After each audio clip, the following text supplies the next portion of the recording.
sa ginawang Philippines, Sir Boyke. Murag, dili pag-meet and greet diri sa Cebu ko dili si Sir Boyke ang among host, no? So, wala ko i-prepare nga speech kay normally I talk in ka ng very short. Sa akin, gusto lang isulti na ako. Pero first and foremost, nagpasalamat ko sa Ginoo nga tutagan na ang kanlawan. Nagkauban ang tanan karon, ha? Yay! Others are familiar na kong faces, kaya nagbalik na tanaw. Ang uban sa first time ninyo makakita kanina. I hope mag-enjoy mo mag-join aming event. Thank you also for those people na gikan pa sa layo. I think kay Sikihor, Iloilo. Yeah, okay.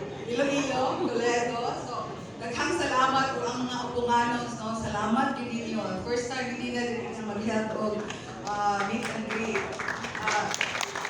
Thank you so much. First and foremost, ang pagbuo aning ng meet and greet, salamat ko kay it's one of my dream in Ginawang Philippines na tanan mga fan groups magkahiusag yun ba? No? So karon represent na sila different fan groups kini tanan committee members. No? So nagpasalamat ko sa mga members nga voluntary nga appeal yun para maugna ni nga event. So salamat kay Joan, DWP admin si Joan Rimson, ang shipper sa PBL.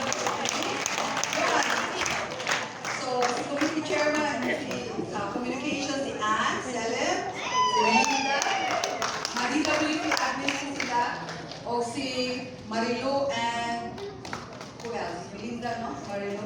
Okay, so thank you so much. And ako, Dugayon, I hope you're gonna be enjoying the show. Thank you so much.